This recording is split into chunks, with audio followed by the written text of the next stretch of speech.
IVM. Hey guys, even though Elon Musk is trying to turn everyone into robots, you'll be happy to know that very real human beings work at IVM Podcasts, and some of them are even cool. How do I know? Well, listen to their own podcast, IVM Likes, where they recommend what they are listening to, watching, or reading. Catch IVM Likes every Monday on iTunes, Stitcher, or anywhere you listen to podcasts. And may I recommend the IVM Podcasts app.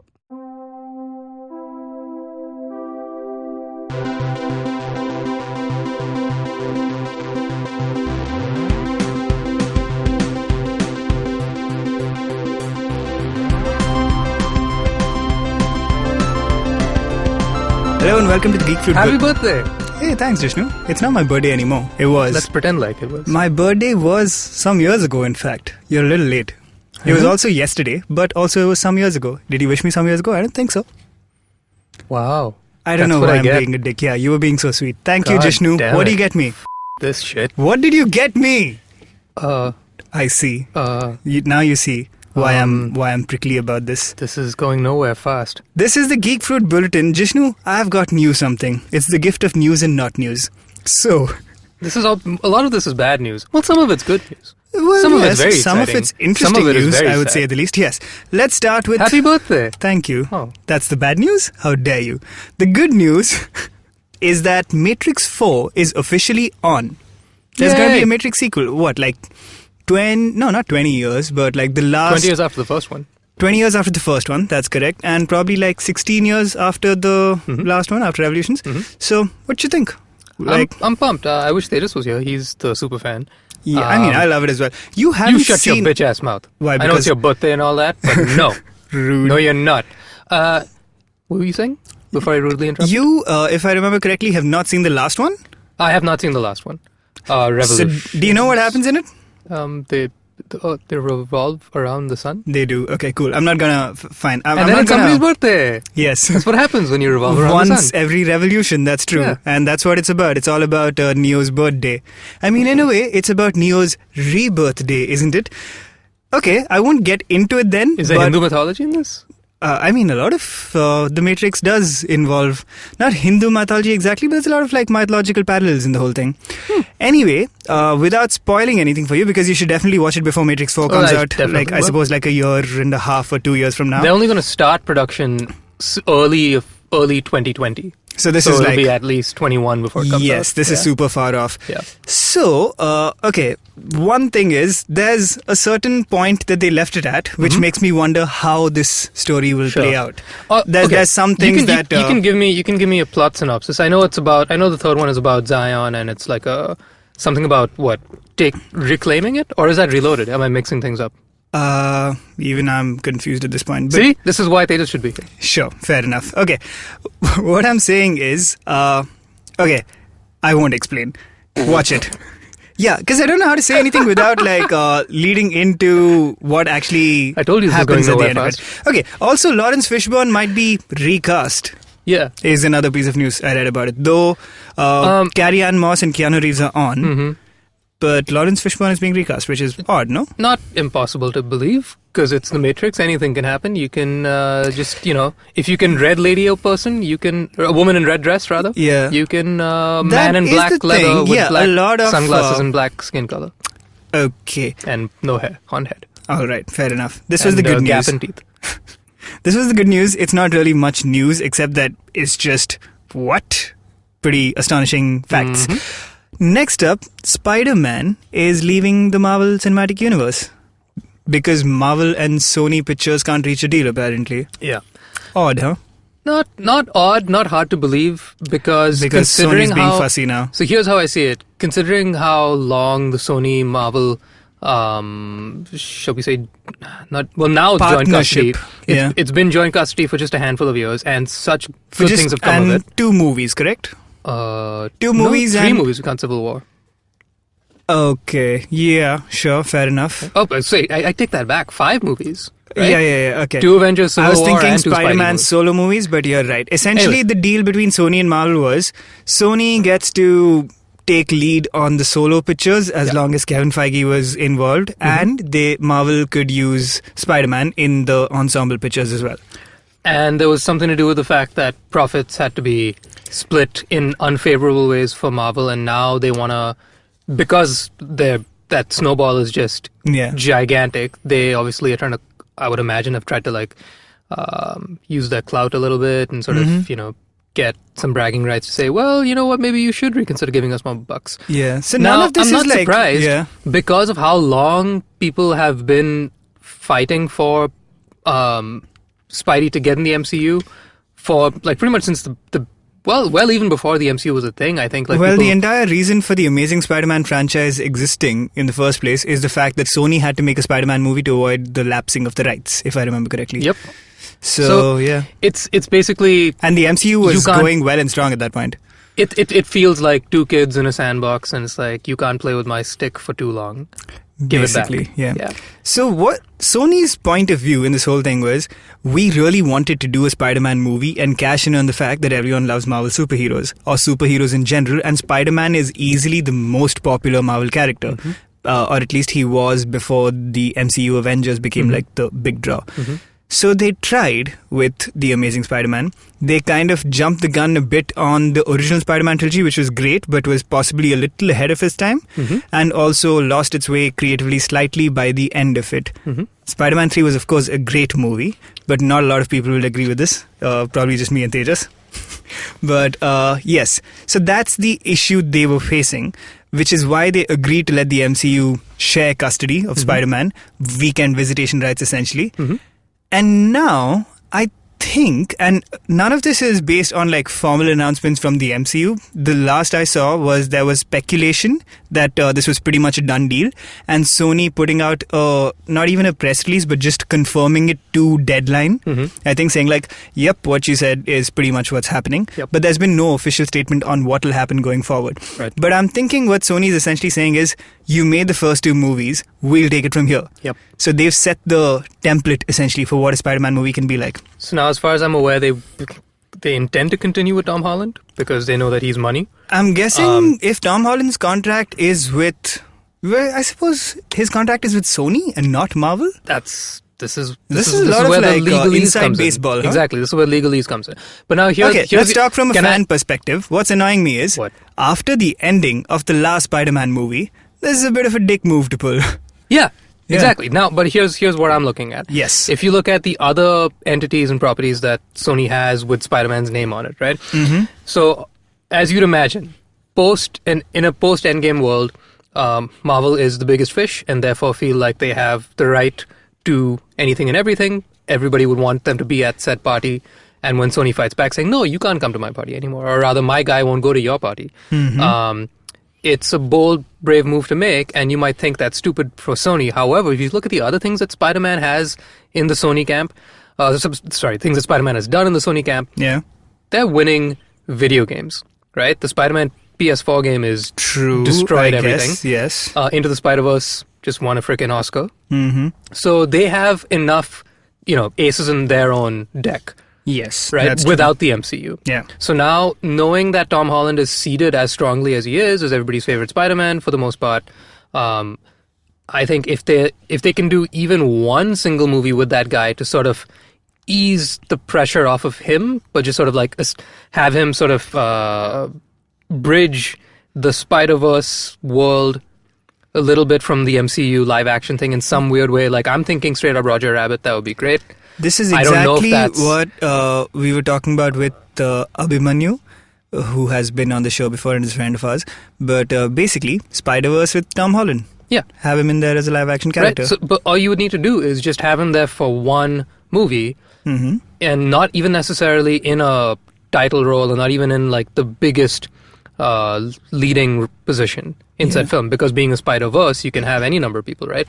So exactly, that and could be just you a can simple set up way a to sliding door type situation where some things can just change. Absolutely, and that's no rules. That's the name of the game right now with the MCU any which way. So they know audiences are prepped for it, audiences are waiting for it, audiences pretty much want it. Yeah. So it's not impossible for this to work out for everybody. I mean, obviously it'll hurt the MCU, but it's not impossible that audiences can still be pleased at the end of the day with whatever Sony does next. That Sony just have to not mess this up. They have enough going for them right now that I think they have momentum to stick the landing with this. People will be butthurt, of course, for days, like the MCU superfans who don't want anything to do with Sony. I don't know how many people like that there are, but if there are, I'm sure, this is not great news for them. But I think that they could make this work if they just do it with some finesse. Yeah, and let's not make bones about the fact that at the end of the day, these are two multi-billion-dollar companies that are arguing over the rights to a superhero movie. So it's not like we're not talking about the lost artistic integrity of something here necessarily. No. We're just saying that we don't know which way this will go now, and I think that's okay. We can figure it out. And it could be a bummer. Right. My main annoyance is that a story has been started that might not end in the way it was intended. But also, to be fair, that kind of thing happens all the time. It happens all the time. And that being said, if you look at the fact that Phase 4 doesn't have any sign of Spidey in it. Even though we're getting this news out of the blue, it's obviously been in talks for ages, and they knew this was happening. They saw this coming, right? And so I would like to give Marvel enough credit to have planned Phase 4 accordingly for this Plan B, if this were to have happened. And now that it has, I feel like they must have some way to get around this. It's not being pulled out from underneath them, right? It's pulled out from underneath all of us. We had no clue, 6 hours ago. But I'm sure Marvel will be fine. I think everyone will be fine. They have 5 million people to They've keep got going. the fucking X-Men in there now. So you're just starting a whole other thing. Worried. So yes, not great news, but also fine, man. Whatever, we'll see. I think we've had a luxury of riches in the superhero realm of late. Now we'll get our Tom Hardy, Tom Holland buddy cop movie. That'll be great. Yeah, exactly. Holland and Hardy. We'll be fine. Yeah. All right. Here's another thing I want to talk about. You're aware of this show, Stranger Things, right? Maybe. All right. Tell me more. So you know how way back in the day, you and some guys from school, you had a band and you played real good, but then someone quits and someone gets married and then the band never really makes it. All this happened a couple of years ago. Some like 69. I think so, though I'm pretty sure that's a sex thing, but let's not get into that. Right, so that used to be the traditional path to musical stardom. But nowadays, if you want to make it in the music business, you've got to be in the TV business first. You've got not even the TV business. You've got to go to Stranger Things. Right. I believe the way for musicians to make it now is to become a Stranger Things cast member. Yep. Because now Maya Hawke, who played the amazing Robin in season 3, Ethan Hawke and Uma Thurman's daughter. Yes, I thought she was incredible. Really good actor. Awesome. Her character was amazing. So good. She's released a song. Oh, wow. Yes, and a song that she's written with Jesse Harris, who is a Grammy-winning singer-songwriter. Okay. Really good guy. Not super popular necessarily, but he co-wrote almost all of Norah Jones' first 2 or 3 albums, I want to say. Wow. Yeah, he's the dude who wrote Don't Know Why. It's a cover. Damn, son. So yeah, legit guy, and yeah, she wrote a song. So apparently he did all the music and she wrote the lyrics. Okay. But I heard a bit of it. How are those lyrics? Not great. They're okay. They're a little high schooly, I want to say. Like basically, She was method acting, method singing. Probably, but if you remember, she's got this like slightly husky-ish voice. Like her voice has got a bit of grit to it, right? And that sounds really nice when she sings. So she's got a bit of that like smoky. What? So is it voice like R&B quality. pop? Is it like a Norah Jones? No, song, it's like an acoustic indie-ish little bit of a thing. Like Courtney Barnett. No, not in that, not in the punk-ish space which Courtney goes towards. It is along the lines of Norah Jones in terms of the arrangement, but less jazzy and more straight indie pop. Sure. Right? So I'm just going to tell you who else from the show is a musician now. Joe Curry, who is Steve Harrington, has a pretty legit post-rock kind of band. Post-rock? Oh, damn. Yes, I forget is the name in the continuous present tense? I think... all post-rock bands have to be in the continuous present tense. Yes, like... As Stranger Things Continue to Happen would be the name of his band. As Things Get Stranger. As Things Get Stranger. Yeah. No, but his band is called Joe. Okay, it's a psych pop band. You sure it's not DJOE?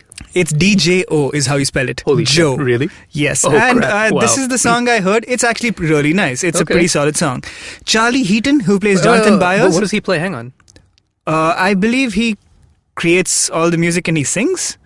Oh, so is he a bedroom guy? Is he a Keshav Dhar? Is he a prodigy child with the buttons and the yes, knobs? like maybe the psych pop version of Keshav Dhar. Damn.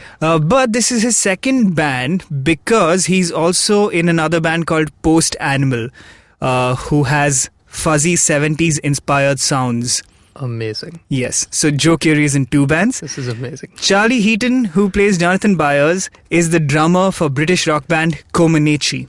Jesus Christ. Yeah. Again, apparently a pretty legit band that already had music out. And like a psych pop kind of video. Again. Alive. Gaten Matarazzo. Yeah. He sings with his sister in like a 7-piece. Yes. Work in progress? Yeah. So like I'm literally like watching this and being surprised as I read it. He's also the lead singer of a New Jersey rock band that covers Pearl Jam songs. What's going on? Oh my God. What's Can it you called? I need to look imagine? this up right now. What's it called? I think it's called Work. Okay, their Wait, Instagram wait, is... hang on. Is Work in Progress a Pearl Jam cover band? Yes. I thought they were an original band. No? Work_in_progress_band. Okay, maybe they also do Pearl Jam covers, but Yeah. I'm looking right now at a clip of them covering Poach. One of the angriest Pearl Jam songs there is. Can you imagine that that's sweet insane. little curly-haired kid Oh with my God, with the pearly whites. with the pearly whites covering pearly white jam? Damn. Poach? Like, Poach literally starts with like, oh, what the fuck is the girl? I can't imagine that boy cursing. He's just 12. Finn Wolfhard. Yeah. We're not even done. We're not done yet. No, Finn no. Wolfhard is the lead singer in Calpurnia. Yeah. And he plays guitar, I think. Yeah, I would argue they're like the most quote-unquote successful. Because they've played on like, I want to say Kimmel or like one of the late night shows. I heard their music and I didn't think it was particularly... It was nothing, I mean... it was generic. It was actually generic, thought, but I respect it. I was like, hey, it's your first album. It's their first or second album, and like the kid is however old he is. Like, so it's like, hey, that's miles better than most people at that age. With Probably. like he's earned. I respect the fact that the music is good enough that I was like, well, I'm not at all butthurt about you getting as big as you are with the music. You know what I mean? Fair enough. But I would argue that Joe Curry's music is better. I heard Roddy by Joe and I thought it was a really good song. And I've been told Post Animal is really good as well. I'm also now seeing that Maya Hawke has actually released multiple songs. There's one called To Love a Boy, which is the one I heard. There's another one called Stay Open. Right. Ethan a Hawke thing. says they're good apparently. I also know that what's her face? This is 5 the people. redhead, the new one, Max, Sadie something. Yes. She also Frost. Is that true? Is that? No. Maybe that sounds like It's a not. superhero. Yeah. She plays drums. I saw a drum playthrough of crap. I'm forgetting the song. What's the song at the end of the season? Dustin's song. Never Ending Story. There you go. She played a playthrough of that song. Sadie Sink is her name. Yeah. I don't know if she has a band or She not. did but a drum playthrough of that song. Yeah. So, like, she has some kind of gated reverb thing going on. Where Probably. she's like... Yay. Right. So, what I'm saying is, this is what it takes to make it in the music business nowadays. You've got to become a Stranger Things cast member. So, what I'm saying is, Jishnu, let's send in our audition tapes for season 4. Okay. This has been the Geek Fruit Bulletin. Aladdin 2 is happening. Oh, okay. This has not been the... let's can that. We should definitely talk about this. So, that's what it takes to make it in the music business, Jishnu. But, Aladdin 2 is happening? That's also a thing? Yep. Goodbye.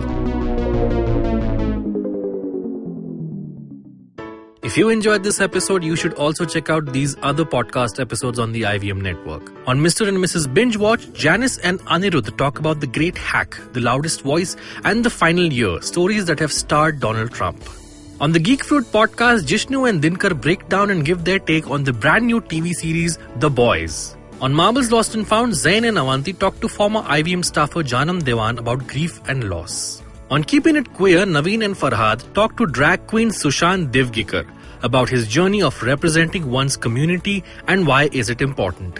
On Simplified, Chuck and Srike talk to crossword setter for the Hindu Tony Sebastian about crossword puzzles and what goes into setting them. Thanks for joining us. We shall see you very soon.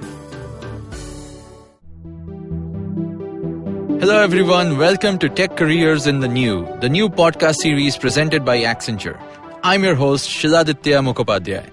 In this podcast series, we'll get you the latest and greatest in the world of technology that's shaping the future of business as we know it. We're talking intelligent platforms, cloud, AI, blockchain, extended reality, and a whole lot more. Every fortnight on Wednesdays, we'll have for you a hot topic with expert speakers from Accenture talking about top trends in the space, how these are changing the world and creating growth across industries. And importantly, we'll tell you how you can learn more, build your skills and expertise to grow and stay relevant in your career. Episodes out on the IVM Podcast app or wherever you get your podcast from.